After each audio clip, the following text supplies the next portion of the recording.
The Insider Gaming app is the fastest, cleanest, and most personalized way to stay connected to the gaming world. Anytime, anywhere. Get all your news in one place with fewer ads, more features, and a design built for how you actually read on your phone. And if that's not enough, unlock Insider Gaming Premium or Premium Plus for ad-free browsing, personalized feeds, weekly subscriber-only podcasts, and so much more. Download the Insider Gaming app today for free on Google Play or the App Store. The Insider Gaming app is the fastest, cleanest, and most personalized. I turned the loop on. Hello and welcome to Insider Gaming Weekly, a video game podcast. It is Friday, December 12th, 2025.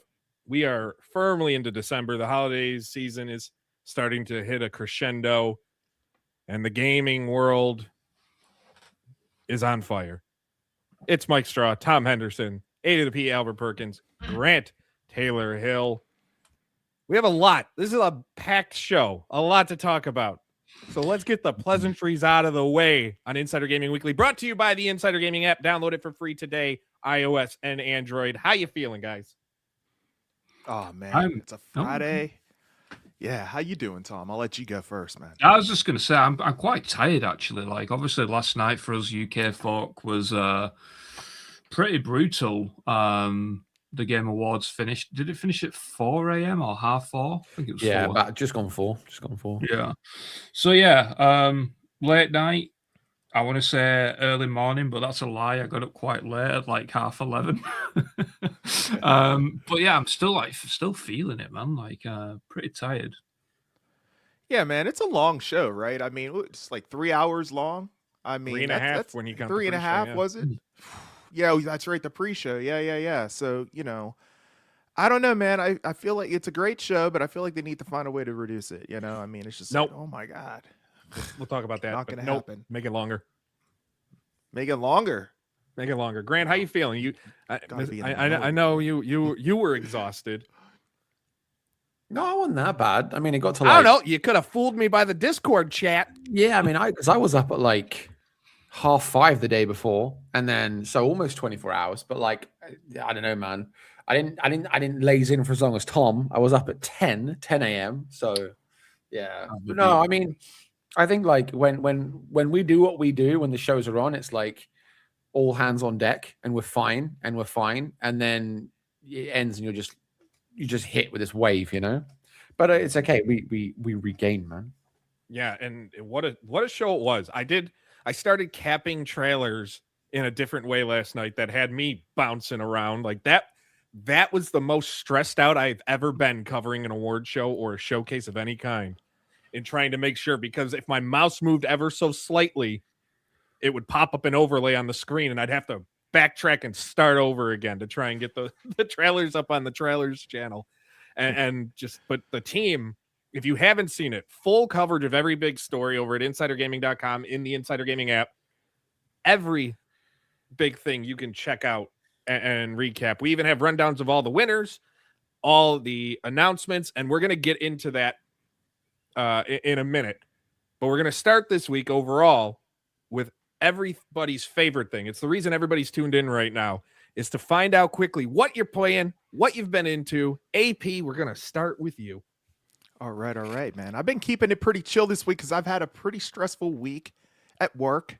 So I was like, you know what? At nighttime, I'm like, I need something to relax, something to kind of kick back and chill with. So I've been playing Microsoft Flight Simulator on PS5. Just been taking nice, slow cruising flights and just checking out the vistas, the scenery, man. It's been great. A nice way to unwind at the end of the night. So that's what I fly to your own house. Did you fly to your own house? I have flown over it. Yes. That's what everyone has to do on Microsoft. Flying to your own house. Then you're not paying much flight to. I literally tried to fly into my house.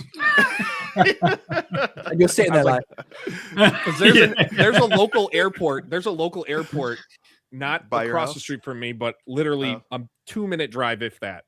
A municipal airport, and I take off from there.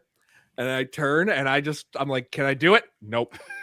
Yeah, it just does not let you. Yeah, it doesn't let you. Yeah, fades right to black. I'm like, this isn't fun. But you can have Stranger Things crossovers, but I can't crash into my house. Right. Yeah, fly over Hawkins, right? Grant, how about you, buddy? Not much, Arc Raiders in anticipation of the new update that's coming in. I said last week Watch Dogs Legion. I was replaying that. I'm still playing that. That's actually really good fun. I'm so surprised how much I'm enjoying it. And then like today I was supposed to be playing a new game, but it's gone belly up. So Crafton have got PUBG Black Budget, which is their extraction shooter. Was supposed to enter the first closed alpha today exclusively on Steam. And you can get a code on 2 ways. You either hope they invite you into it on your wish list, or you watch someone for 30 minutes on stream and you get your code. But the whole system's gone completely. It's I don't even know. You got people in the Discord, just spools of people complaining that it's not working, and the code redemption thing's a bit screwed up now. So I'm not playing that. I was looking forward to it, but now I'm not going to play that one. And I don't know when it's going to come back around, because you can play it from today until Sunday, and then there's another next weekend. There's another weekend where you can play it for an alpha, and then there's no indication of when you can play it after that. So they don't fix it. I'm not going to be playing Black Budget. So. They'll fix it eventually, I think. I hope so. Obviously, and a lot of it has to do with the fact of just the interest in it. So if there's a lot of interest in it, it makes sense. Tom, how about you? Anything? I was trying to figure out if I could maybe just make something up. But no, unfortunately, I haven't been playing anything. But I'm going to dedicate this little section that we've got for just praising the team for the Game Awards coverage last night. I don't want to toot our own horn, but I think we are one of the best in the biz at being able to cover things as quickly as we do, and we put a lot of work into being able to deliver news as fast and as accurately as possible during those events, and we smash it every time. Obviously, Mike, you had a bit of a new thing going on last night, but now that's squished away, I think next time will be even better. And it's gonna be flying. I got a Python script.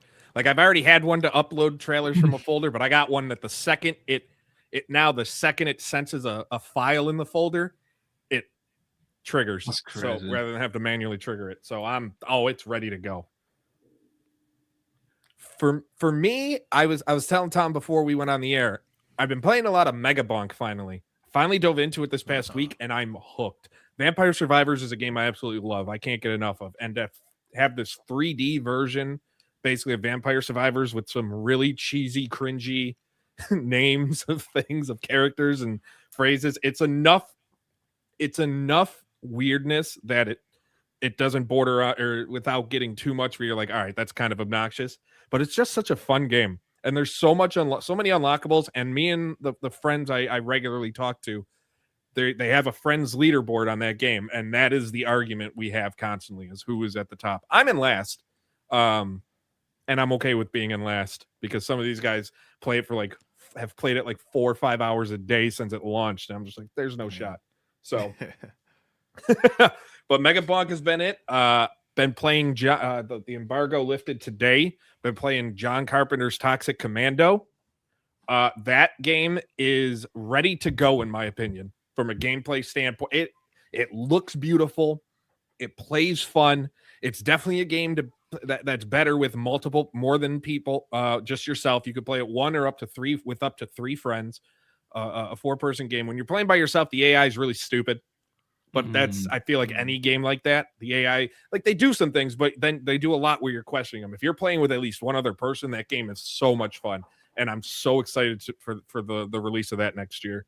So stay tuned for a review on that as well in early in 2026. I'm also working on scheduling an interview for the developer spotlight with the team behind the game. So we'll see where that comes. But that's where I've been at.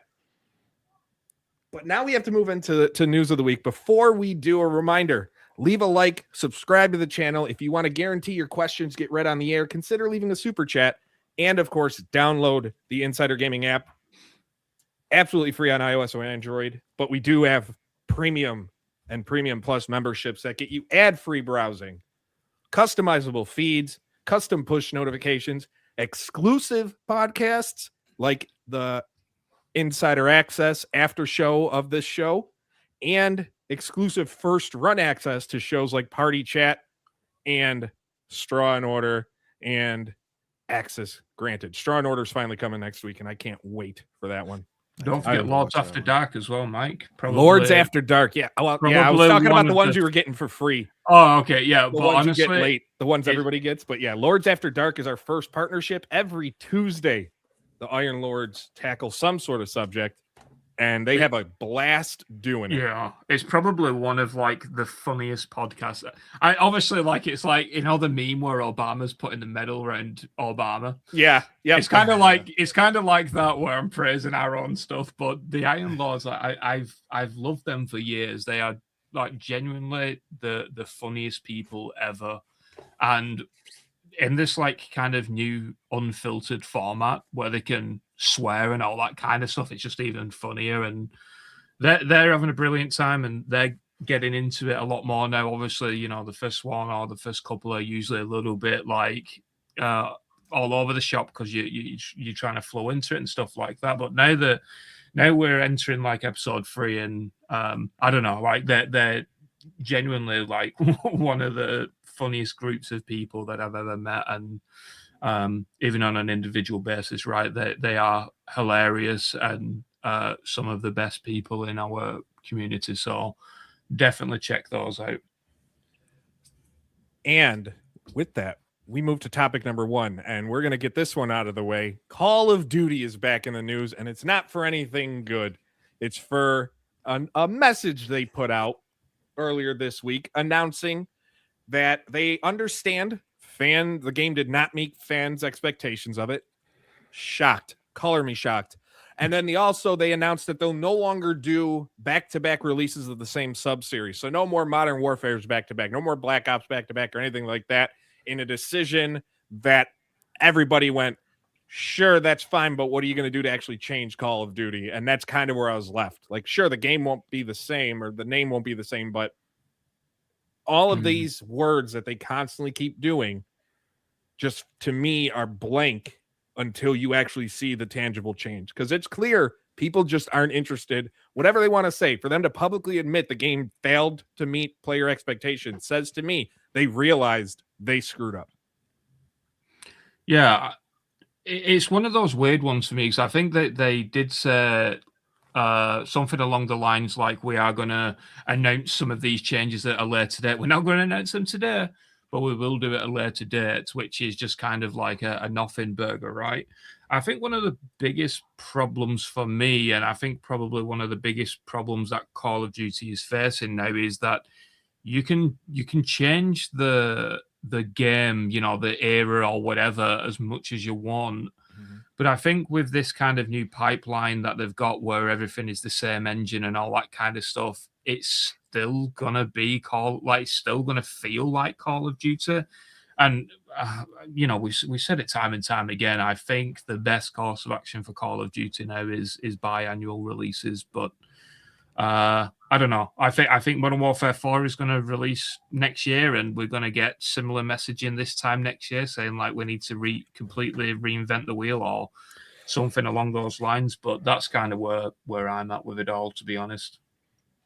No, I hear you, Tom. It feels like a tone deaf announcement to me. I mean, sure, you can go back and forth with these sub releases and everything, but yeah, and I kind of agree with you. I feel like it needs to be every other year as far as like releases for the mainline franchise, essentially. Being every single year, it's just, yeah, like you said, it's starting to feel more like Madden, essentially. It's just getting recycled every single year. It's the same thing. You're just getting new maps, same. And they're not even good maps. You're not even always getting new maps. They're not that's new true. maps. Yeah, they're bringing old maps back. Yeah, because they can't Some think of make anything sense. new. Yeah. 1 or 2 a year makes sense, or is like updates later on. But when a bulk of the maps continue to be remasters, Yep. just re-release the old game at that point. Yeah, it's ridiculous. I agree. What do you think, Grant? I mean, I've been completely thrown off. Like last year, Black Ops 6 was at least manageable. Like I enjoyed it. I enjoyed Black Ops 6 so much. I flew to Canada to watch the Call of Duty League Championship, right? This year with Black Ops 7, I didn't even know the Call of Duty League had started. I lost all interest in it. I've played Black Ops 7 probably for about 2-3 hours maximum. And that's just me trying my hardest to pick it up and just have something click somewhere. I can't stand it because I hate the even near futuristic. I don't like that. I prefer boots on the ground, traditional, typical warfare like what we had. Black Ops 7 was, like 90s, but Black Ops 6 was 90s, but it was exactly what I wanted, right? But the separation between like, oh, we're not going to have back-to-back releases of the same sub franchise anymore. How much did they even do that?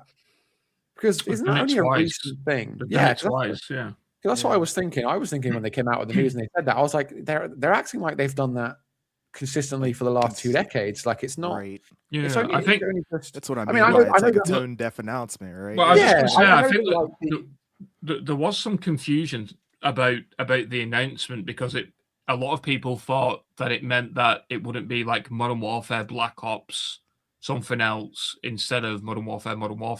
So a lot of people just thought it meant that a Black Ops and a Modern Warfare would be back to back. But I don't think it's not saying that, right? It's saying it's not going to be Modern Warfare 3, then Modern Warfare 4, or Black Ops 12, or then Black Ops 13, or whatever number we're going to end up on. And I guess they've come to that conclusion because you just look at the track record of it. So Modern Warfare 2 to 3 was a bolt on. It literally was. And then Black Ops 6 to Black Ops 7 feels like it's just a bolt on. I mean, you've got the different setting and stuff, but really it just, I don't know, there's nothing authentic. There's nothing like original about it. There's nothing like that makes it feel like a whole new game. Like, I feel like it didn't even come out. It's just, there was no hype. There was no buzz around it. It just appeared, right? And there was other stuff in the way, so it's been fallen to the wayside.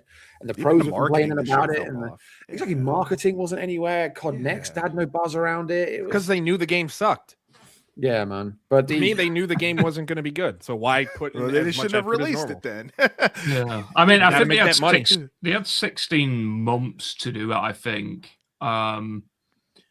and yeah, but even like Battlefield 6 and Arc Raiders aside, I just think that the hype, even the game itself, right, is just everywhere. Like, I don't think they knew what it wanted to be, and no, of course, the audience doesn't know what it's meant to be, and it's just left in this kind of weird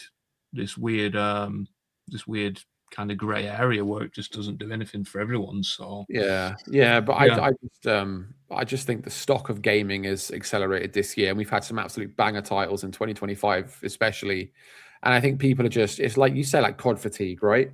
People are just realizing there's so much more, there's so many better games out there now. Call of Duty is just, it's just one of those, it's just a boring staple now. Yeah. I've fallen out of love again with it, and I'd much sooner play anything else than that right now. I'd much rather cut off my own hands and never have to play games again than play Call of Duty right now. Damn. Right? Topic number 2. This is more of toot my own horn on a exclusive dropped earlier today. There's a new Alien game back from the dead. Well, presumed was dead, as it's in development. It had been in development since at least 2020. And it is now picked up Steam again. If you don't know the full recap, I'll give you a little rundown here, and you can check it all out in the Insider Gaming app and at insider-gaming.com. The game is a third-person arcade survival horror game. I love, when they blend every single type of genre together. It's survival horror arcade. Thanks. The documents that I've seen suggest that it has a budget of about $65 million. This is where Tom and you had talked. This is the same game that you had reported on actually in 2022 at Insider Gaming. It had died, presumably, but then picked back up over the last year or so from a budget of 30 million to 65 million now within that couple years. It is not, people were asking, this is the number one question. It is not the Isolation sequel. This is a completely different game. Isolation sequel is its own thing. They're working on it. This is not that. This game is currently planned for a 2028 release on all major platforms, but because of how early in development everything that I have show that it is, this isn't going to be something that, like, there's a likely chance the dates get pushed or moved if something changes. It is primarily being compared or competitors of a game like an Isolation, but the documents also say they take inspiration from games like Resident Evil 4 and The Evil Within. So this is a game that, I don't know, people seem excited about, but in my mind, I'm like, do we really need another Alien game? Because it feels like we have a lot of them in different areas in development. Yeah. I don't know if you mentioned this. I don't think you did, and I don't know if you do want to mention this, but in the document, there is the estimated sales figure, right? I don't know if you want to mention that, but I don't know. I found that quite interesting. I didn't mention it, but their expected revenue, their development or expected net revenue they were hoping to get from this game. One, they had a development cycle of about 30 to 36 months. They think it would take to complete this game from start to finish. But their net revenue of about $460 to $480 million. So according to the documents that were dated, the documents that I have were dated early this summer. So that's from this summer. And I can't remember. You'll have to, because I've not got it up. But is it a $70 game? Yep, full price. That's the plan. Full price premium game, single player. It has platforming, puzzle solving. The AI idea sounds kind of cool. Of them, if it works, the plan is for the AI to kind of react and learn your tendencies on playing. So you basically have to mix up every fight, adapt. But I also don't trust adaptive AI in video games, because the idea on paper sounds good, but it feels like it's never executed well the way it should. So this is a game that, and I know I've said this is a game like 7 times. I realize that. I don't know. I don't know how to feel about it. The characters are cool. One thing I did report on the story, Ripley 8 is one of the 3 characters of the documents I have. They have made an approach to Sigourney Weaver to reprise that role, which would be cool, but I don't know if a 76, 77-year-old Sigourney Weaver is going to want to reprise her role for a video game at this point in her life and career. Might not be too attractive. Yeah. I guess it kind of would be depends on cool. how she feels. It would be cool though. Yeah. You don't know unless you ask. We just don't know the answer to it. Yeah, you got to shoot your shot, right? Yeah. Mike, did you say it was? I'm sorry. Did you say it was first person or third person or third? This is scheduled to be third, which automatically makes it a better game than first. Yeah. Yeah. Okay. It's interesting because I like it. Alien Isolation. I'm just looking now. Alien Isolation did 2.1 million copies in its first year. Yeah, I mean, Alien, that was a good game for people who played it. I mean, I didn't play it, but I watched streams of it. There's certain games where I enjoy. I know I'm not going to play, but I will watch people play it, and the game itself looked enjoyable. It looked fun. Aliens is one of those things where I've never, apart from Prometheus, the film Prometheus, I have never consumed a single piece of Aliens media, like games, films, anything. I feel like really disconnected. Not your vibe. Really Yeah. disconnected. I used to have a xenomorph when I was like 6 years old. Oh, sick. It was So that one. it was about the size of like this xenomorph toy. It was about maybe like a foot and a half tall. And that didn't leave my side. That was my villain for every type of game I played with toys as a kid. I didn't care. That was I played with Power Ranger action figures. The xenomorph was the villain. Like The villain, it didn't matter. I thought it was love it. so cool. Like the lore of Alien, like that, it's just all so cool to me. Oh, The actually, game do you remember Colonial Marines? Yes. I had the collector's edition from that because I worked in a video game store and we had one in, and it was like so cheap. And I was like, that's really cool because I was just collecting stuff at the time. And the edition was cool. Never played the game because apparently I heard the game was absolutely bloody awful, but the collector's edition was neat. And I had that where it showed like the xenomorph like climbing on top of the mech thingy. I don't know what it is, but it looked pretty cool. Yeah, they've had a lot of more bad than good games in the Alien franchise. Aliens Dark Descent was a really great game. It's a real-time tactics game. Though, like in the line of like an XCOM and things like that. That was a fantastic game that if you're an Aliens fan, everybody should play it. But this is going to be completely different. It's not Isolation. It's not a tactics game. I'm just not sure. And we'll get into this when we talk about the Game Awards in a couple minutes. It's a game that I feel will change a lot between now and then. So I need to preface that the documents I have were as of now. A game is likely to change between now and when it launches. The general premise will still be the same, or be canceled. Yeah, to Eidos Montreal almost certainly be cancelled. Yeah, at this point. Embracer and Eidos did not respond to multiple requests. Embracer usually sends back anyway we don't request comment on rumor or speculation, but neither of them called, texted. Like I called, I texted the numbers, emailed.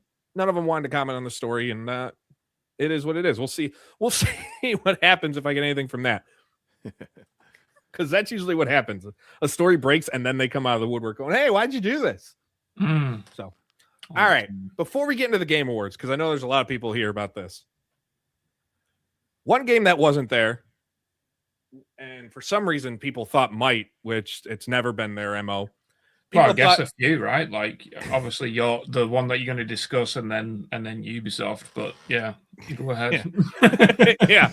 People thought Half-Life 3 and Valve might make an appearance because of a Jeff Keighley teased image a couple weeks ago when we said from the get-go that was just Jeff capping on the moment. Like he was trying to just get some excitement for the Game Awards up any way he can. Makes sense. Smart. Now, I want to just give an update on things. People have asked, because I talked about, like, I had been told a date. I was not going to report that date because they weren't 100% confident in that date. That date is said passed. So there's a reason I didn't report it. And every date from every journalist I've spoken with, every creator who follows it and has dug, every single date that they were told has passed. So it was one of those situations where I guarantee a bunch of people were just giving out dates to see who would post a date to catch who was leaking said information. Now, we talked about that. Yeah. Everything I have, everybody I've talked to are still adamant this is a game that will be a launch title with the Steam machine. There is a concern, however, that they haven't made a decision on price, which is kind of holding back the idea or holding back the announcement of anything else. And the reason is because of PC RAM memory prices and storage prices right now. They are up 200, 300 to 500% of what they were in October. And it's only getting worse. Like we're at the point now where you can buy a graphics card for cheaper than you can buy 64 gigs of memory, when memory used to be the cheapest part of your thing. Wow. So it's a situation where I want to believe everything I was told was it's still coming. Like the window specifically I was told was spring 2026 for the Steam machine, for the frame, for the controller, for Half-Life 3. There's no doubt in my mind Valve is still trying to make decisions because of what's going on the component side. I mean, it's not only that though, right? Like, I think Steam were surprised about all of the negative press about the price in the first place. So now with this new RAM issue, they're going to be even more scared to announce what the price is going to be. But yeah, I think this is just a case, like, honestly, of saying it out how it is that leaks are leaks for a reason. They are done because they are, said or reported or whatever unofficially because that particular developer or publisher or manufacturer or whatever it may be company is not ready to officially announce it for whatever reason.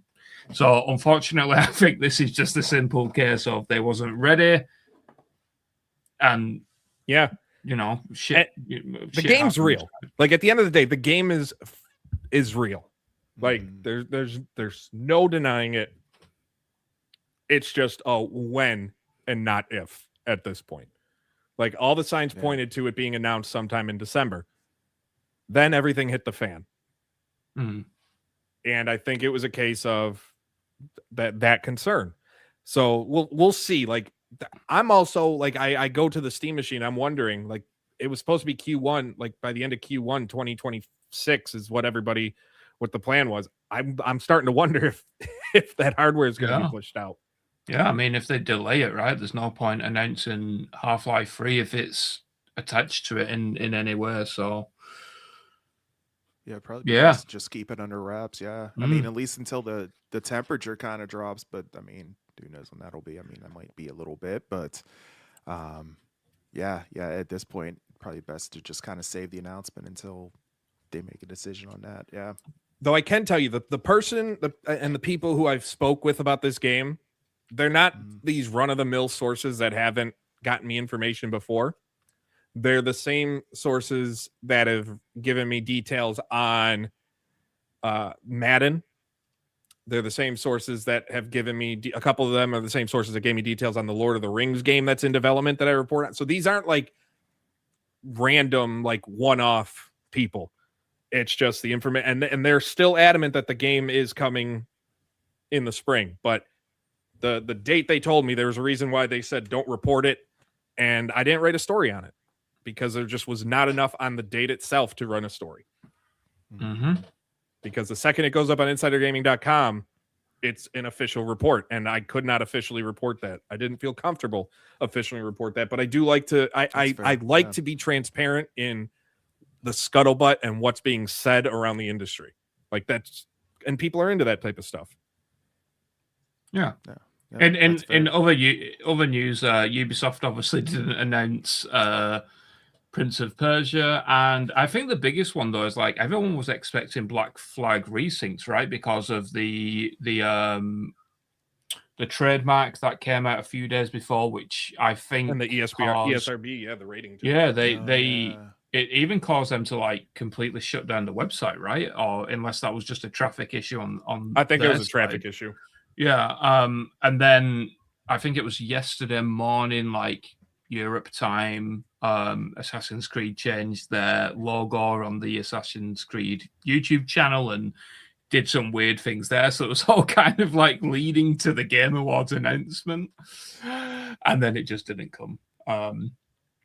Which is very, very unfortunate. I think that obviously we was expecting Prince of Persia just because of the dates lining up, and that didn't happen. I don't think anyone was really expecting Black Flag until those ratings and the change of the logo or whatever on YouTube. But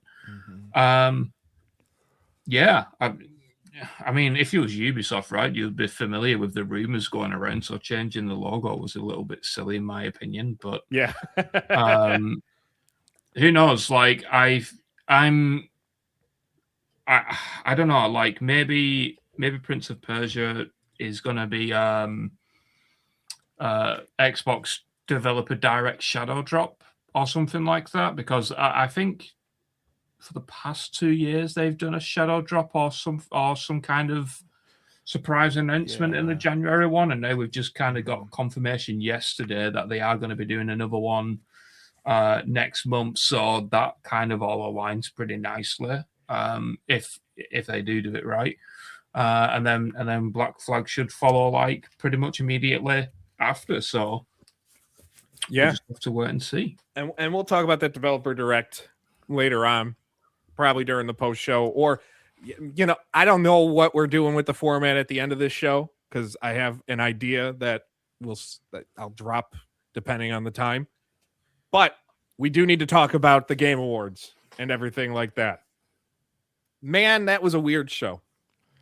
Like, full recap again is at Insider Gaming and on the Insider Gaming app. Download the app for free on iOS and Android. If you want to guarantee your questions are on the air, consider leaving a super chat. That always helps as well. All the winners, all the announcements and trailers for the showcase with some awards sprinkled in. I was telling you guys beforehand, I have so many notes for this show.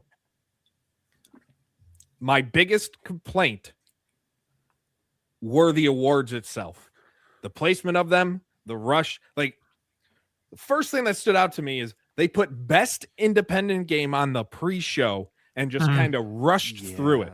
They want to make like these comments. Now, first, as an aside, Jeff opened the main show. He gave that heartfelt speech about losing his house in the fires and losing his dad. Mm-hmm. I have a very dark sense of humor, and I just said join the club on the dad side because my dad's been gone for 8 years now. But the house, like, I don't think many people knew about the losing of the house in the fires, and that, like, I hear that, and that, like, my wife lost her house when she was a kid in a house fire. Mm-hmm. Like, that type of stuff I hear, and I'm just like, and he's still putting on these shows. So I do give so much credit for, like, there's clear he's got a passion for what this is. Mm-hmm. I mean, I would at those trailer rates. Yeah, right. $1 million per trailer. That's story better at Insider Gaming as well. But the placement of things here, like there were comments of like, it was a great year for indie games, but then it's pushed as an afterthought. It's not even an on-stage award. And I get, I'll get to the Clarebskir thing in a minute, but like, it just feels like they made a lot of categories feel like a joke. It was a 3.5-hour show, and I think someone did the math, and it was less than 20 minutes were dedicated to awards.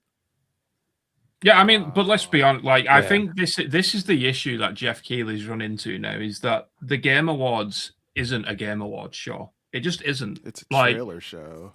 Just cut the shit. Like, it isn't an awards show. Like, you can glorify it as much as you want, but it isn't. It just isn't. So I think that's like the first and foremost kind of like foundation of the argument is like, let's not say that this is an award show. The only award thing about it is the name, of the thing. All the Game Award show is a glorified ad show, right? Like, it's that final push to the holidays of like, hey, buy these games. Yeah, and it's like that's the reason why it's done 2 weeks before Christmas, because they want to do that last push for the games. Jeff Keighley knows that ad rates are like through the roof, RPMs are good. He's laughing. I'm surprised he doesn't do it on Thanksgiving, to be honest, because the ad rates then are even better. But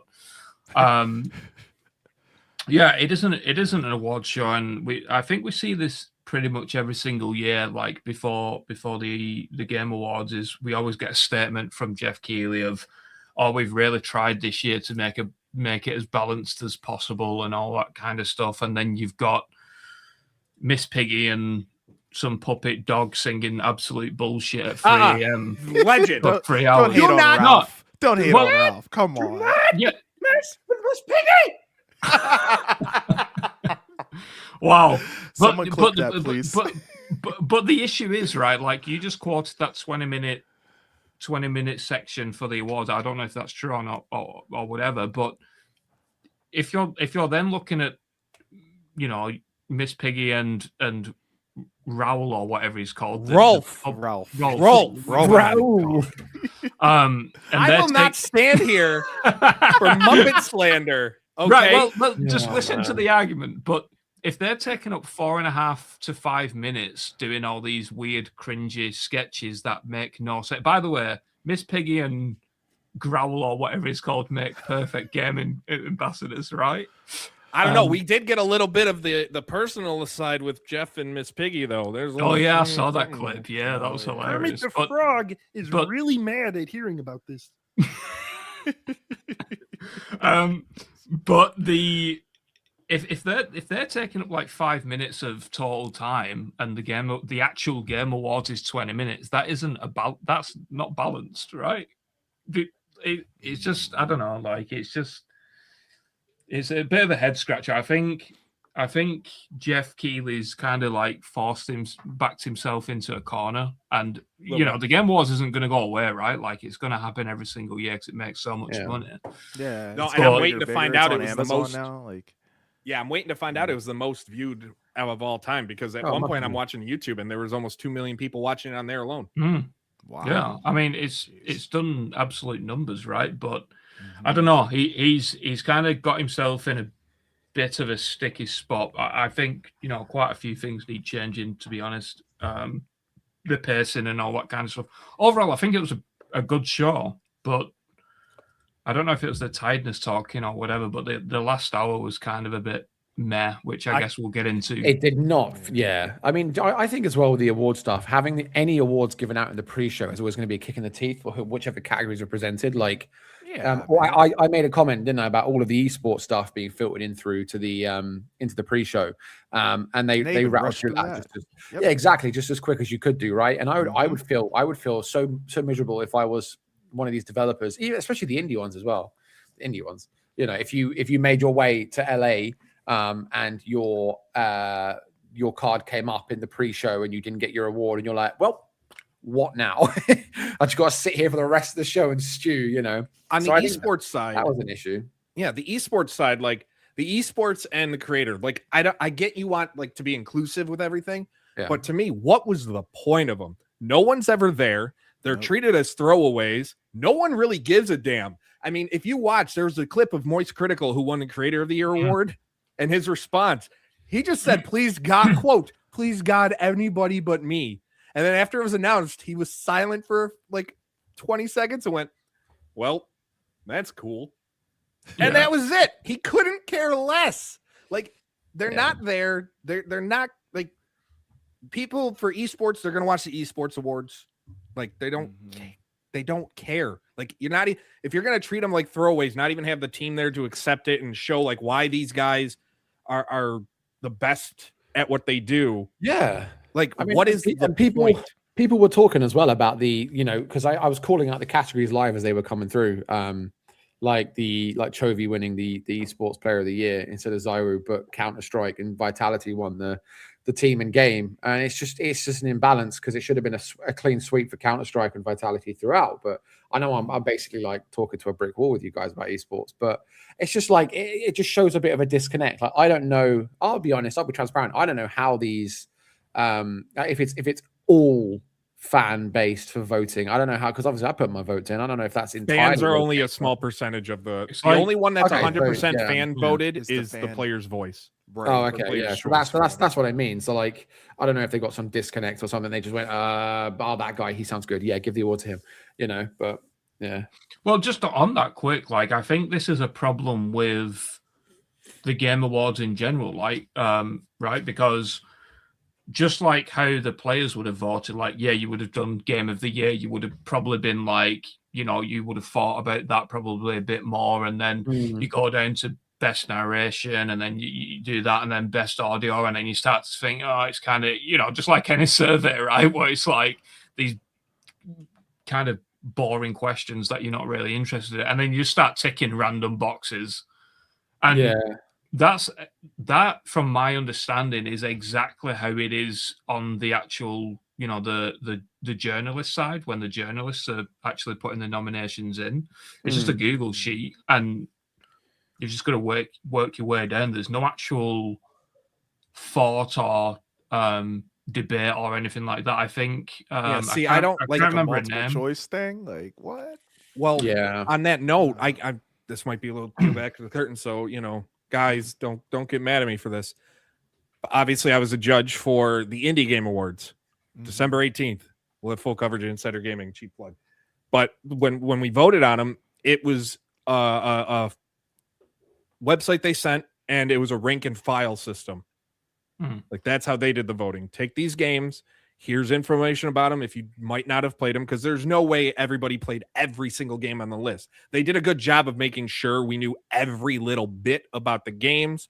They gave us reviews. They gave us copies of the games to check out ourselves. Like they did a lot for this. And then you rank and file them and give explanations.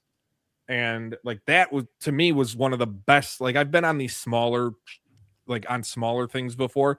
That was like the best organized process I think I've ever been a part of. Yeah, I think she's called Liana Pierce. Is that her name? Alana. Alana. Yeah. So she did quite an interesting video. I think it was last month or something like that. I remember watching it, and like she obviously has been a judge on the Game Awards. She's been a judge at the BAFTAs, and she like broke it down like on the BAFTAs. You have to first of all you have to play every single game. And I'm not being funny, but I don't believe that a journalist has played every single game at the Game Awards. No, they've been nominated, and you have to. I think she said you have to have a specific category. So then you've got like 10 games or whatever. So you have to play every single game in that category, and then you have to jump in a call and actually debate on why you think that game deserves it. And then like the jury on an individual basis, it isn't like a typical jury where you all have to vote, and all be in agreement. But after you've heard everyone out, then you vote, rather than this kind of like, hey, here's the Game Awards form, boom, point, click, get click, on click, with click, it. click. Yeah, click. See, I don't know, like there has to be a better way, and I don't know the way like of doing this, the show in general, but I don't know, like maybe just theme it around the award itself, or there has to be a better way. If like you've got a presenter presenting the award, can they not show their game first, and then it leads into like there's just so many flaw issues that are wrong with it. And fuck Miss Piggy. What about Ralph? Knock that in at the end. Anyway, but like, so yeah, the rushing through the awards, the placement. There's a thing that I want to get to. Clarebskir, I've been playing. It is a fantastic game. I will not take that away from it. Good on them for basically dominating that show. They won the most awards in Game Awards history. There's a reason, there was a reason they were nominated for so much. It is a great game, objectively, great. The place that bothered me, and this is an argument that will be that will keep going until games stop existing, on what is an indie game. I am so sick and tired of hearing that it's an indie game. Like, when you hit, for me, indie depends on how many people are actually working on this game. And when the credits for your game list over 400 people, if you take out the publisher staff that's on the credits, it's still over 300. You're not an independent game at that point. You have a publisher behind you. You have a giant team. It's hard for me to view that as independent. So it being and winning best independent and best debut independent, when there were games like Absalom, there were games like Blueprints, and that's where we talked about just being nominated is fine. Like, you could be nominated, but when they're throwaway categories, those other 4 games in the category don't get any sort of acknowledgement, really, because they're just throwaway rush through to get to the next category. Like, it's 8 seconds to give a category away. The idea that Clarebskir was a true independent game it just doesn't sit right for me. And I've been arguing this with so many people. like just what is an indie game, and to me it's the team size, and I'd love to know your thoughts on if that deserved to be in that category. Every other award I have no problem with them winning. It was just the independent ones that bothered me. Every other award, even RPG? I had no problem with that. They dominate. I mean, what was every single award except for I think one, literally. RPG. I mean, RPG it didn't was a feel scam. like an That was a independent scam. game, did it? Yeah, I don't know, man. Yeah, on the question of like what makes an indie game, I don't know. Like, it's so difficult because I lost too. Yeah, I don't know. Like, could it be budget? Could it be team size? But when I say indie, I always think of like this very small, I guess small's the wrong word, but a very like focused game that has been built by under 5 people. Like, like Mike, you built a game in your spare time for 4 years or whatever. I would consider that indie. I don't consider a team that's got $80 million in investment and publishing rights as indie. I just don't. It's a slippery scale though. What if someone who was what if like some millionaire turned around and was like, I'm going to make a game by myself, and then he obviously has the financial resources to do it or whatever, but he's just the one guy. Is that still an indie? It depends at that. Well, but if it's outsourced to 200 people, then no, so I think looking at it from a financial perspective is tough. I think it is always the people and the backing, because for me, I'm just looking at the literal definition of independent. If you are independent of a publisher, and you don't have that enormous staff behind you, then that to me is indie. I don't think the cost comes into it so much more than the people. I mean, the cost does, because you get to a point where then, I mean, that's the reason AA and AAA and single A games exist. Those are directly correlated to cost and budget of the game. So it's like, I think it depends on a game by game basis. But for me, I keep like the team though. I keep sticking to that team and that backing. 400 people does not make you independent, especially when you have a studio like Kepler Interactive behind you or a publisher. Sure, they made the game they wanted, how they wanted, no issues. But you still had like, it's like the argument people had with, right? It's the argument people had with Embark and Art Creators as well. Realizing, people seeing this new studio that comes up, this relatively small studio coming up in Sweden or wherever they are. They come out with the finals and they come out with Art Creators, but then people realize that Nexon is like majority, is like the backer, and you're like, well, hold on, okay, well, that's definitely not, is it? It doesn't fit the bill. That Do you think that the goalpost, so to speak, have widened for what an indie is to make that particular category stand out and be better to like the wider community, if that makes sense? Like if Clarebskir wasn't considered an indie and you only had games like Blueprints and Pitfire or whatever it's called, like if you only had those like 5 very, very niche, and I'm doing quotation marks, I know you can't see me, but doing quotation marks in the air, like those very niche smaller games, that the category wouldn't be considered like mainstream, I guess. That's possible. And that's the thing, like, but there's games that kind of hit that mainstream level that are true indie, like Peak was one of them. Oh yeah, Balatro, like that's Balatro, Peak, Schedule 1, like Repo, like there are these so many that cross into that threshold. That, I mean, Megabonk was huge. It was nominated for best debut indie, but he withdrew because he admitted, I've made games under different names before. This isn't my first game. So kudos to him, but it could have been up for best indie. Like, but on that as well, like I would argue that if he did do it, I'm not too familiar with the backstory of him and how he actually funded the game and stuff. But if he did that on himself with his own money, then I would consider that an indie game. Which it was. Even even like a debut indie game at that point, because he's doing it. If he hasn't done it himself before. No, he said he has. He'd put them out under different names before. Oh, okay. Yeah. Cool. He admitted like he had put out games under different names and his own different companies. Like it wasn't his first rodeo. Yeah, but let's just use him as an example. If that game does extremely well, and then Saudi said, right, I'm going to give you 250 million to make the next one. No longer. Do we consider that an indie game still? No longer an indie studio, I wouldn't say. Yeah. What do you think about that, Tom? Ask the question back to yourself. Do you think it would be? No, definitely not. Like, but it's so hard to know what the goalposts are of the definition of it, I guess. So I don't know. It definitely, it needs revisiting, I think.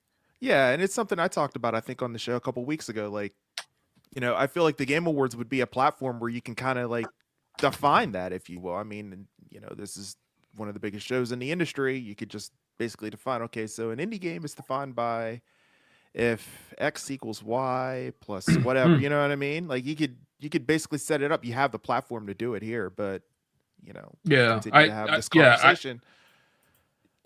Doing it based on funds is probably a very slippery slope in terms of, like, I guess, opening people's eyes into the game development world, so to speak. So, like, how do you define an A title or a double A or a triple A? Like, what is the threshold? That's a very slippery slope, in my opinion.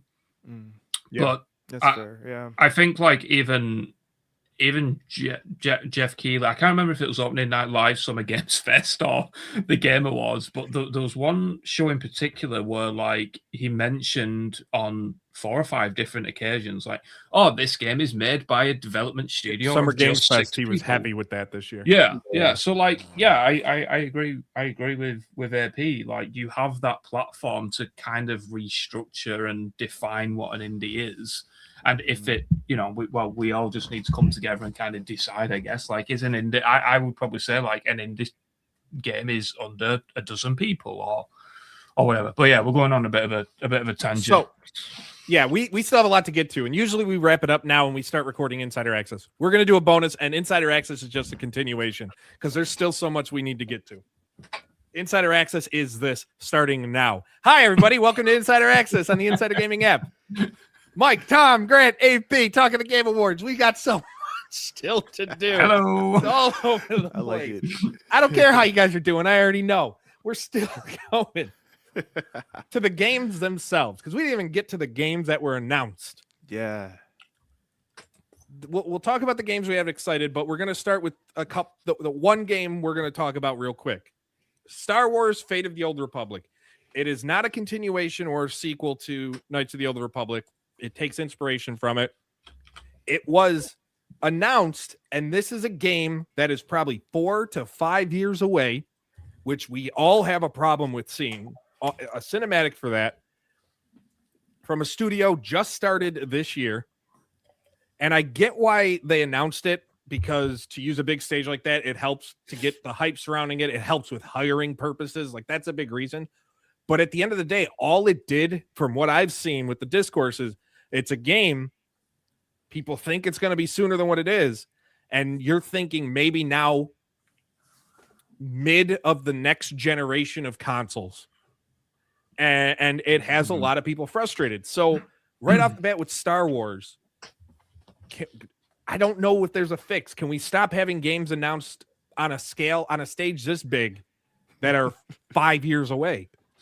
Well, I mean, my opinion on this is pretty simple. And again, I guess it comes back to, like, transparency and restructuring the show.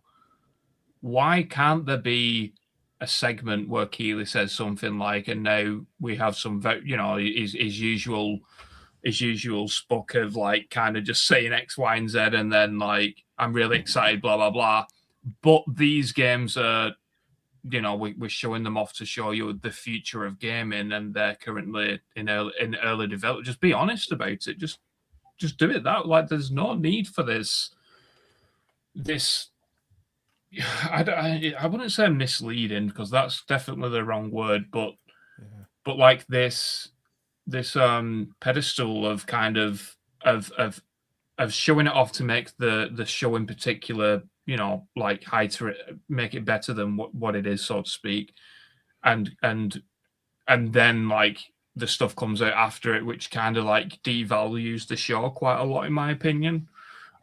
Because now you're running into this issue, and I think they've had this issue for a number of years. It is like never trust a CGI trailer, right? Like it means not like it genuinely means nothing in terms of what the final game is going to be, graphics, if it's even going to release. Like we don't even know if this game's even going to end up releasing. Yeah, where's Coder? Yeah, so I feel like there needs to be a bit more transparency and honesty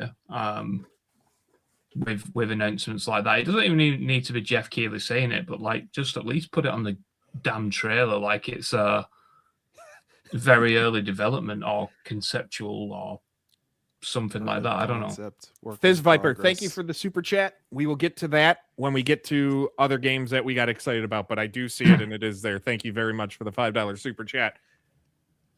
The Star Wars thing bothered me with the CGI. The other game that really bothered me, before we get into like what you guys were super excited about, what you liked, that High Guard game, I get it's free to play. Yeah. But my God, is that like all I kept thinking of this is and I know this isn't an original take, but it's Concord is all I kept thinking of with that. And what bothers me is, again, you brought it up, the CGI trailer thing. It is a multiplayer online game, arena game, and you show a CGI trailer that is not going to be anything like what the game is. For something like that, you have to show actual gameplay, especially if the game comes out in a month and a half. Yeah, it's not that far away. Yeah, like, January 26th, show the wasn't it? Show what it looks like. Well, to be clear, there was like gameplay actually in it, right? But it was cut up quite a lot with cinematics of players. Like I would say like very Call of Duty-esque, like how they do their reveal trailers, like when they do the takedown animations and it shows the camera like, you know, out of body and all that kind of stuff. But yeah, I have some thoughts on it, but I want somebody else to weigh in first. Tosh. That's an English colloquialism for dog shit, basically. No, it looks so bad.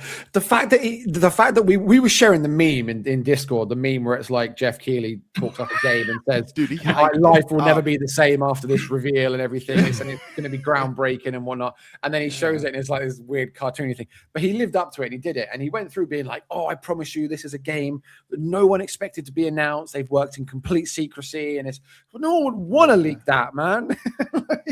He put it up and he played the trailer. He's like, "I've played it and it's really good and I can't wait for you guys to experience it." And I've seen that game 10 times in the last couple of years already. Like we've seen it in every other free-to-play hero-ish kind of arena shooter that's come out. You look at it, and I commented saying like, "Oh, we have Valorant at home," kind of trailer, because the abilities of the characters, like raising the ice walls and stuff. And there was one that was walking forward, like flicking out throwing knives, and there was one that set out a path of fire. Literally scene for scene what you'd get in Valorant. I don't know what the whole sword in the stone thing was all about, but to me, I was like, "Oh, look, they're planting a spike." It looked like Valorant. It felt to me like I was watching Valorant with the extra, I don't even know what attached to it, but I looked at that like there is not one thing. I can't see anything original about this game. It's going to be free. It's going to be backed with microtransactions, usual stuff. You get your battle passes, you do whatever. The operating model is exactly the same as you've seen before. And these new IPs that come out and they try to shoehorn something brand new into an industry that is not an industry, sorry, a vertical that is so populated by these stalwart figures like Valorant, like Counter-Strike, like Call of Duty, like Battlefield, like Rainbow Six. You try and put something in there that's completely new. It doesn't matter which studio you used to work for. When they say, "Oh, it was the creative director of this," or "It was the developer of that," or whatever, it means nothing. It means very little right now, and it hasn't for a while. They're going to try and bring out something completely new. And how many times have we seen it fail? When you try and bring out something, even something like Splitgate, right, which was innovative, like it was interesting and it was quite good to play. It's a new thing. And if that new thing doesn't absolutely erupt like Arc Raiders, it's not going to do anything, right? High Guard, I don't care if it was the biggest reveal of the show and no one saw it and it was completely out of left field. It did nothing for anyone. And I think it was the key contributor to a lot of people saying, "Oh, look at Jeff's poll, 36% of people like rated it D or below. And it's like, that's because you ended with what people expect to be the biggest reveal of the night. It was something that was absolute terrible, like awful. I can't believe that was what they closed the show with. Yeah, that was crazy, man. That I think bothered me the most. Like, there was no, like, we all thought, like, there's going to be something else after the final award, right? Because no one thought this was a game. One, I could tell why they didn't want to take the lid off of this for 5 years. Because of two, like, how much money you got that you could afford to go on last? Because that's the only way they went on last. Yeah, man. Yeah, I mean, that was going to be kind of my point, and I even joked about it in our Discord. Is I'm going to contact the FTC about this and see if. No, I'm being serious.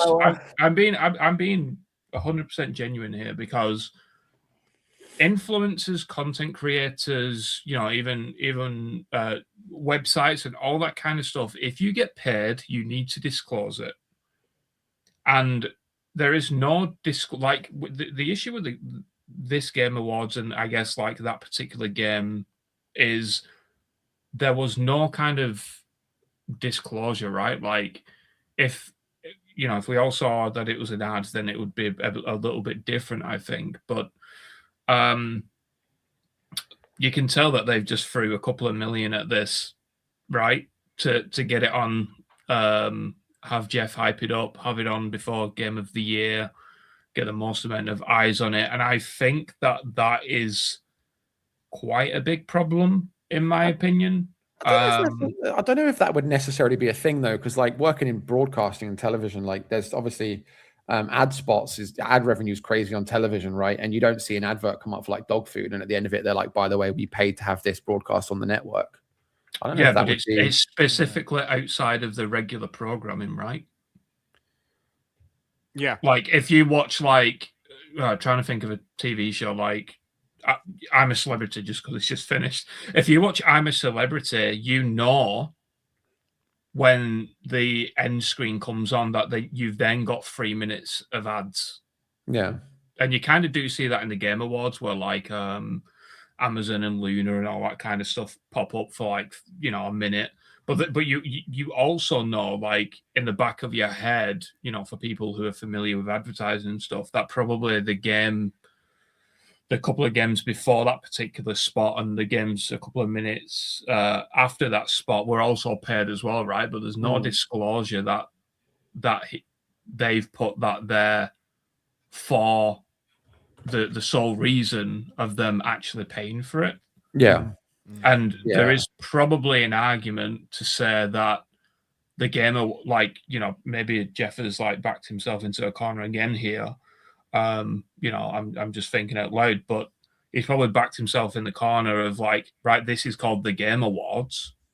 The Game Awards is meant to be a Game Awards show, so why are you showing trailers that have been paid for and not disclosing to the audience that it's a paid ad?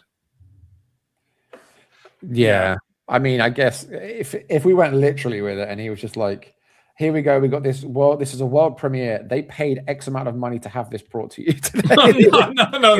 They don't, obviously doesn't need to do that, but it needs to like be like publicly accessible. Yeah, like there needs to be some kind of disclosure, though, because everyone has to do it. You see it on YouTube all the time, and I find it hard to believe that there's any grounds to say that this is any different. And they probably did pay an absolute bag to get at the end. Oh, yeah, definitely. But that's what like I think there were probably like half a dozen games in the whole show that would have served better as like the end cap game. Like everyone 100%. Went kind of mad about like Divinity and you know, Star Wars is obviously a big piece, and even Bradley the Badger. Yeah, man. We'll talk about that in a minute. Would have shut the show down. That's it, man. Easy. All right. So with that, let's talk about what we've talked about stuff we didn't like or we didn't care for. A lot of debate. What did you see during the show? I have a list, I think 9 games that I saw that have me super excited for the future. I want to know before I even talk about mine, because I could dominate this conversation. Let's hear what you guys got to say. For me, man, you start. Yeah. For me, I was definitely excited for Tomb Raider. It seemed like Jeff kind of took forever to get to it. You would keep saying, we got Tomb Raider coming up. We got Tomb Raider coming. Finally got a chance to see both Tomb Raider games. It's really cool that they're going to be circling back to the OG and seeing the reimagining of the Atlantis game. That's really exciting. I'm trying to think what else. A Control, obviously. I think Fuzzy mentioned in the chat, Control would have been a good choice to have towards the end. I agree. I think that would have been that was really Fizz good. Viper's super chat. Control Resonant. I was waiting for someone to bring it up so we could pop it on screen. Thank you again, Fizz. Control Resonant, favorite trailer, so good, and the music was on point. I liked that the gameplay looked a lot different from the first. Yeah, it did. The combat. It did. Yep. You even had the little stage presentation to go along with it there. I thought that was kind of cool what they were doing there on stage. Phantom Blade Zero, I mean, finally got a release date on that. That looked great.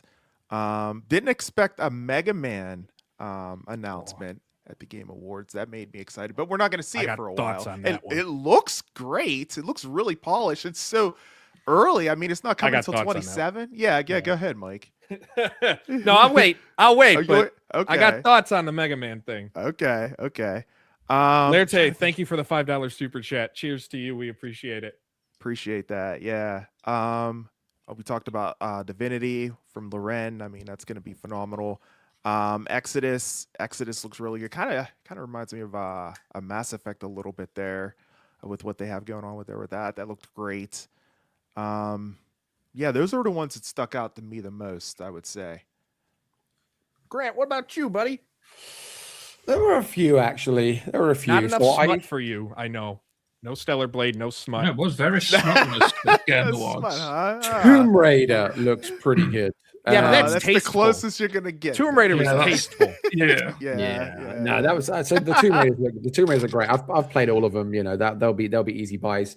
Mike Booth's 4 Loop looks pretty good. Him and Abrams got up on stage to reveal that, and it looks cool. There's a real post-apocalyptic vibe to it there, and the whole like punishing gameplay loop of almost needing to die to evolve sounds really, really cool. It's almost like the film, Edge of Tomorrow. I think it was also called Live, Die, Repeat. It kind of had those vibes to it with the exosuits, which was cool.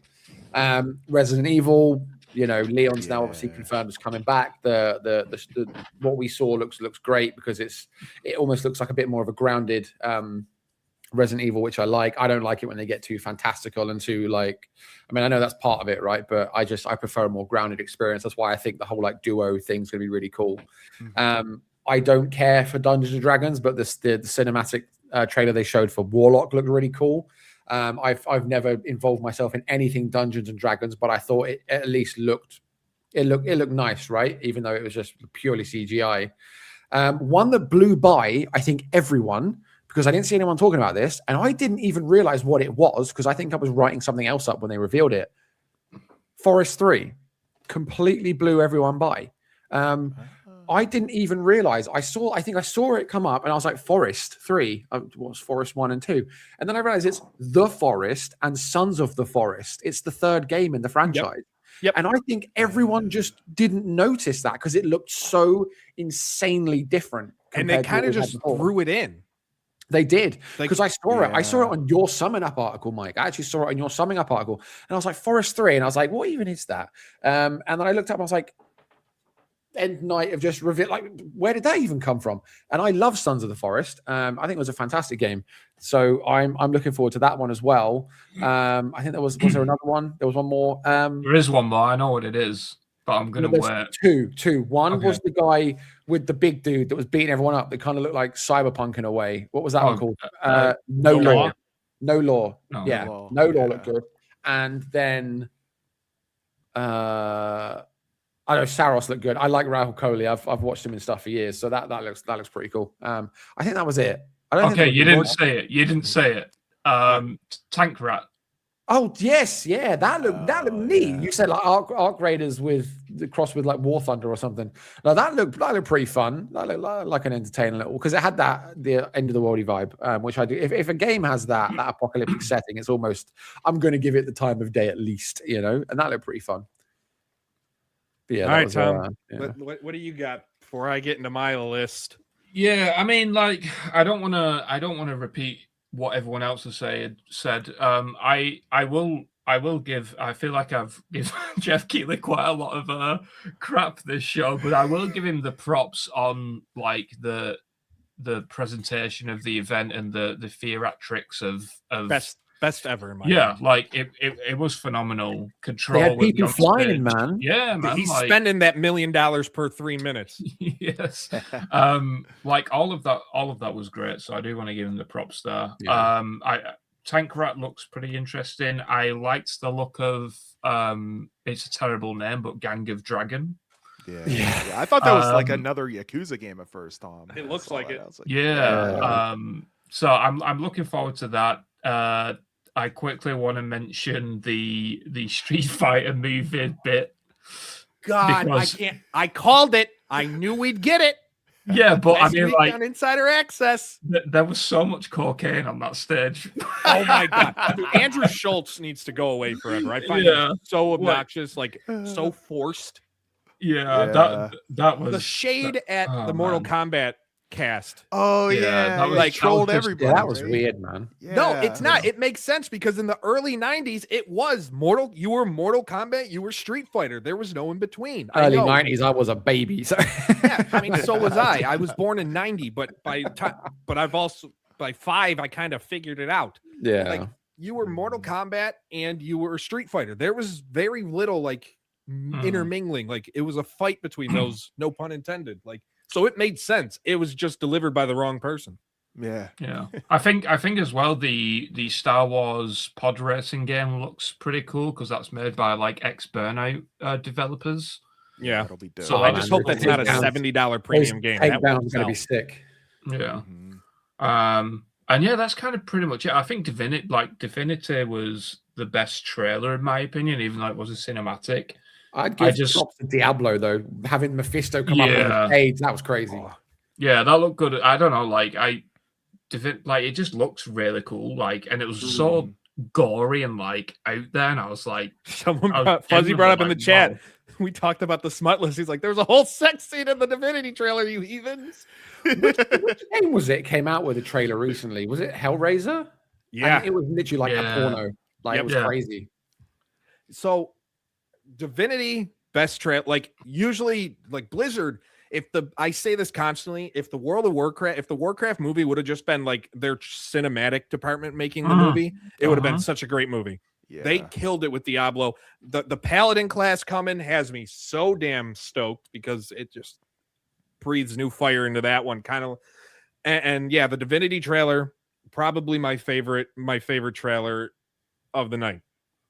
Bradley the Badger. I was mad that I didn't run this story beforehand, but I'm happy I let the surprise happen and I didn't, because I had that information like a week before the Game Awards. And I'm like, you know what? I'm going to let it sit. And I'm so happy I let it sit because my story would not have done what that trailer was justice. Like there's certain situations where you get information and it's just worth holding on to it. That was the perfect example of that. That game looks so much fun. Like that is a day one. Parodies were so good, man. Yeah. Just everything about it. I've watched that trailer, I think, like at least half a dozen times. And Evan Peters is cool as well. Like I think there's this trend coming up now, I think, of getting actors who either haven't done games or who have done very few in the way of games and getting them.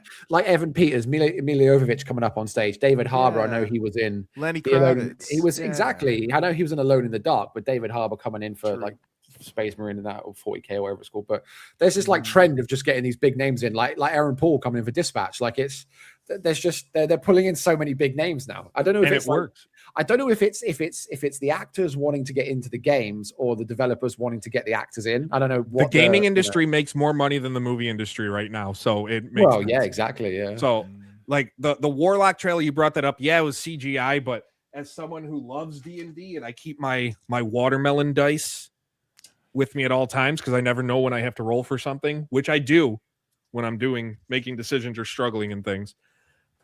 I'm so excited for that.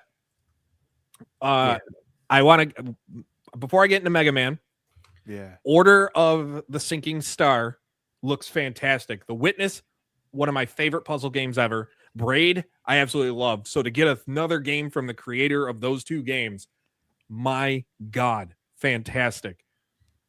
Mega Man. Actually, nope. There's one other game. It was Total War Star War. Oh no. It was Total War Warhammer 40K. 40K.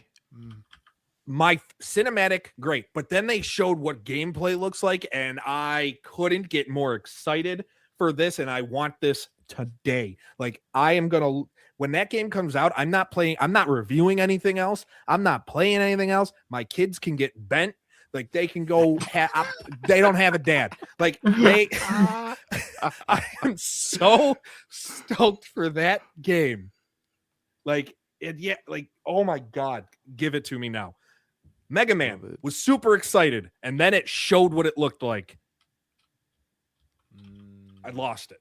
What do you, just quickly, Mike, what did you think about the kind of like the introduction to it, like how Jeff bigged it up and it was made out like it was something else, almost like it was like going to be Half-Life in a way, right? Like, yeah, that's how it seemed to me. Yeah, he made it like he made it look like it was going to be, all right, we're getting damn it. Shut up. He made it seem like, yeah, it was going to be this. We're going back to something we haven't seen in 20 years. We haven't seen in 30 years. Like, and then he was like, this is for the gamers or whatever he said. Something yeah, like and then it's like, here we go. It's Mega Man, and we got Mega Man 11 7 years ago. Like, and it looked so much like Mighty Number 9, which sucked. That Mega Man's spiritual successor that was a ripoff of it. And like, it made me think like it's going to be, when I saw the Capcom logo pop up and you see Mega Man like coming in the center and you hear the music and I'm losing it. I'm like, oh my God, it's Mega Man. And then it's just this flat, it's this 2D art style that I don't personally like. I like, but didn't need in this instance. Like, it would have been nice to me to see the game come out and you have it just be a completely different style of Mega Man than you've never seen before. I don't need it to be full 3D, but a 2.5D, maybe an isometric Mega Man or something different than what it's another 2D side-scrolling Mega Man. Okay. Like, I love the Mega Man franchise, and that I have no excitement for it. Knowing the game is probably going to be great and I'm going to play it, it just wasn't what I was hoping to see if they were going to bring back Mega Man. Wanted something a little different with it. That's fair. Yeah. Notice how no one's brought up one game that was shown. What's that? There is one game that I want to mention, but I just can't remember the name, but that picture motion game. Oh, what, the one with the mouths taped up? Or whatever. Yeah. Out of words. Oh, yeah. Out of words, yeah. Kind of reminded me of It Takes Two. Yeah, real big vibes. There's a lot of those coming out now, isn't it? The whole like 2-player couch co-op kind of game. And they work. Split Fiction, like Hazelight, good. Oh my God. Like, they're one of the best studios going with what they put out every time. Faris, man, it's nuts. Jesus. But no one's mentioned the Leon reveal of RE9. I mentioned it. Yeah. Did you? Yeah, I mentioned it when we went through my stuff. I literally said, like, Leon's in it now. We got the whole split protagonist thing and whatever. I don't remember hearing that at all. Maybe because I have no interest in it. Oh, man. Oh, man. Yeah, How do you not have interest, man? Because you know what? I saw that SGF. It looked so good. I made the biggest mistake in an article, right? And this is us revealing our vulnerabilities, you know, sometimes a bit of transparency. So I wrote an article about Leon, about I think it was GameStop or someone like revealed in like a product listing, an image of Leon Kennedy on the cover of the game. And I did an article about it. And I wrote that Leon Kennedy first surfaced in 2005's Resident Evil 4. And I published that. And I was like, yeah, that's fine. And I think it was Eric. It was either Eric came back to me and was like, hey, bro. Yeah, he was in Resi too. And I was like, and you know what the weird thing was? That was the first Resident Evil game I played. I went back and played the remake when it came out, whenever it was recently. And I was like, oh my God, this is so amazing. I've gone back after all these years and finally done it. Because when I was a kid, I just couldn't get to terms with it. It was terrifying. And it gave me nightmares. And I was like, I knew that wasn't his first game. And I was just like, how did I miss that? You know, such a schoolboy error, man. I don't know. I just don't know if I have an interest into it. Game we did not bring up though. Ace Combat 8. I need to see actual gameplay of it. The cinematic seemed cool, but it didn't do enough. I need to see. I like the Ace Combat games, but I I haven't thoroughly enjoyed one since Ace Combat 4. You have a simulator, right, Mike? I have half of one. Yeah. Right. You got a flight stick, don't you? Yeah, I got a couple. Yeah, I got a okay. flight stick. I got a couple things. I don't have like the foot rudder controls and stuff like that, but I got enough to where I can enjoy it. Yeah. Nice. Yeah, definitely Yeah, Top Gun vibes with that one. Yeah, nice. Yeah, that was a nice surprise. My son's like getting into flight sim and stuff. Like he plays Flight Simulator quite a lot, so we'll probably get him onto that. But yeah, look cool. What about Lords of the Fallen 2? Yeah, that was pretty good. I mean, I don't know. It looked like they had some dual protagonist system again in there, as well as like they show two characters. And what annoyed me that's on the world split thing. I think what I got annoyed about is Lords of the Fallen 2, but then there's Lords of the Fallen 2.5. That confused a lot of people. That's what I've in my articles when I've been covering it, I've been saying, like, I know it's confusing, stick with it. So you had Lords of the Fallen that came out 2015 or 2014, and then you had Lords of the Fallen as the reboot In 23, they did a big update, which they then called Lords of the Fallen 2.0. And now, as they're talking about Lords of the Fallen 2, they've released an update and dubbed the first one, which is the second one, Lords of the Fallen 2.5. What are you doing? Naming convention as bad as Microsoft with the Xbox. That's It's what it crazy. is. Like, a couple shout outs to Lego Batman. Looks fantastic. Lego Batman's going to be Lego Batman. And yeah, Legacy of Atlantis, that remake of the original Tomb Raider. I can't wait. All over that. That's man. good. Yeah. Because I tried to play the original Tomb Raider every now and then, but I can't get over tank controls. And the remastered, the trilogy remastered, didn't really do it for me. Mm-hmm. So this is one remake that I'm truly excited about for a 30-year game. Like, we're gonna get 30 years. 30. That's crazy. Everyone on social's fawning over the I don't know how you get it. It's something to do with Amazon. There's some Amazon tie-in somewhere where you get the exclusive outfit and it's like a swimsuit and everyone's like, you know. Yeah, people like link your account or something. Yeah. Gooner's gonna go goon, right? Like it's kind of where it's at. Yeah. But do you want to so I don't know if he was going to like try and finish or whatever, but I was just going to say, do you want to talk about the Xbox Developer Direct? Yes, that was what was going to be on Insider Access. But yeah, they confirmed this is it in Insider January. Access, right? Yes, this was going to be on the private one, but now you guys get the free one, and you guys are enjoying it, and we're enjoying it. More after this? No, no, this is Insider Access. Access. Is it? Yeah, giving the people. Maybe if I got more to say, I'll record a special one-off show. It's getting late. Of just me talking to myself for the app. I don't know. But yeah, the Developer Direct coming in January. We got that confirmed. Confirmed that Playground Games is going to be there with Fable and Forza Horizon 6. If we don't get a Fable, you brought up the surprise drops too, by the way. Last year was Ninja Gaiden 2. Was that a shadow drop or was it an announcement? I believe the Ninja Gaiden 2 Black was shadow dropped. Hold on. I think it was. It was. Yeah. It was. Wasn't it Summer Games Fest though? Was it the I thought it might have been. Yeah, no. Yeah, it was announced and released shadow drop that day. Yeah. Sounds but right. Yep. You're thinking of you're thinking of because they usually have like four the Developer Directs is usually like 4 posters in it, and then like they have the circles surprise that go, and then there's always a gap for one more. Yep, and like last year was Gaiden 4, 2 Black, the remake, South of Midnight, Clarebskir, and Doom, the Dark Ages. This year for January, it's confirmed to be Fable and Forza Horizon 6. If we aren't getting, my guess, maybe we'll get Gears E-Day as well, because they also put out a thing yesterday and reaffirming that 2026 is happening. Like, this could be, though, because we are officially in the 25th anniversary of Xbox. As of November, we are in the we're there. This has to, I think this is one that could be bigger than just the 4 and a surprise because of what they have promised. They got Halo. They have 2 Halos. They have the one coming to PlayStation, the campaign evolved, and then they have the next mainline Halo they're working on. That's what Matt Booty said, isn't it? And he Fable. said like Forts, like they have a lot that they could show.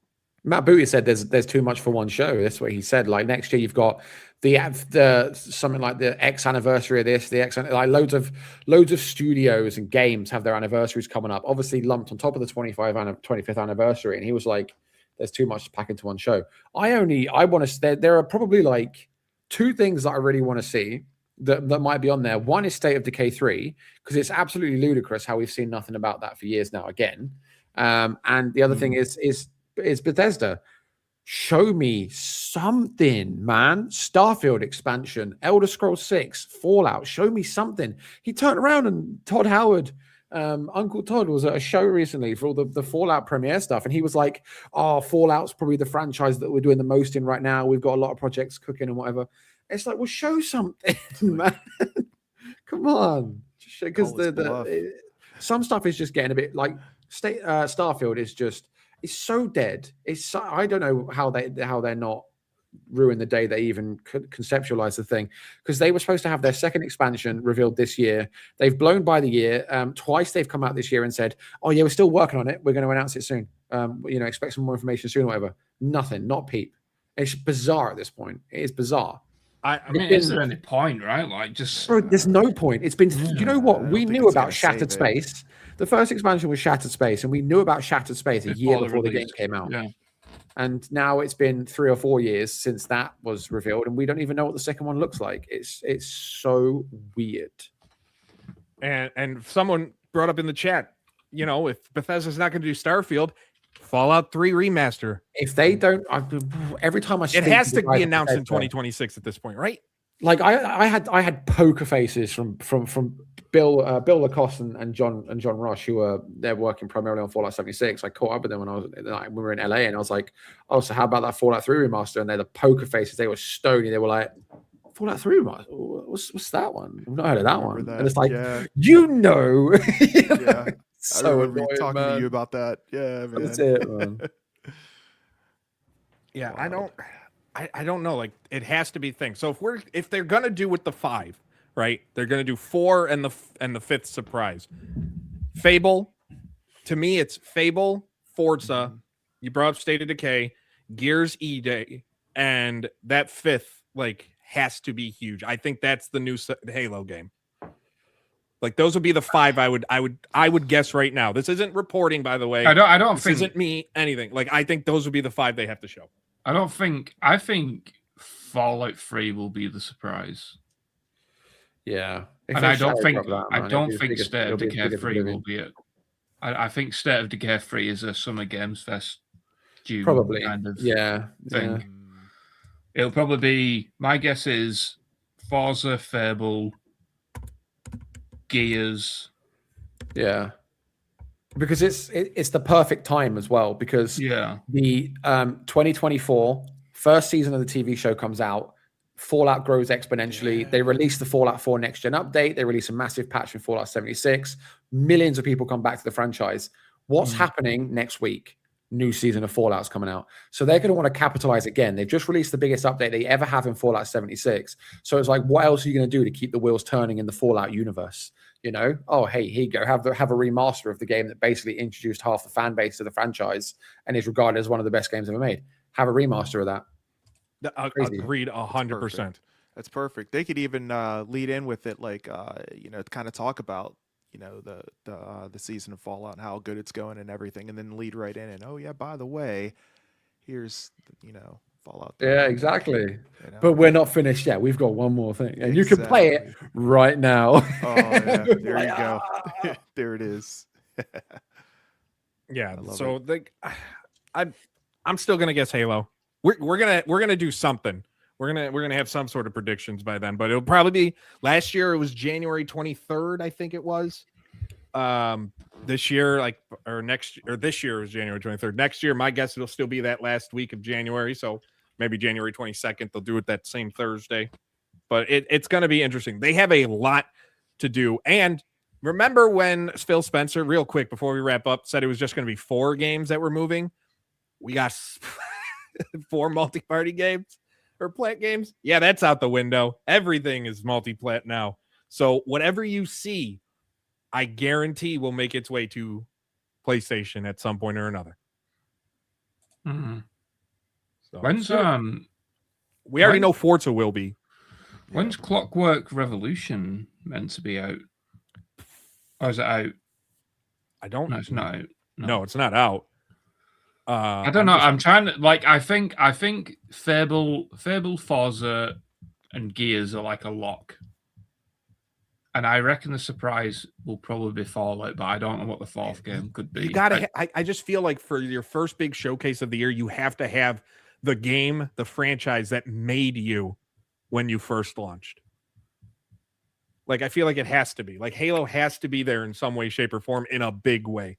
Plus, I still have that bet. You know, with what happened to Call of Duty, my bet and belief that Halo might be bigger than Call of Duty in 5 years' time might actually still happen. Yeah, There's a chance. It's maybe like 9% now instead of like the 2% it was. Yeah. So it has to start out strong for me.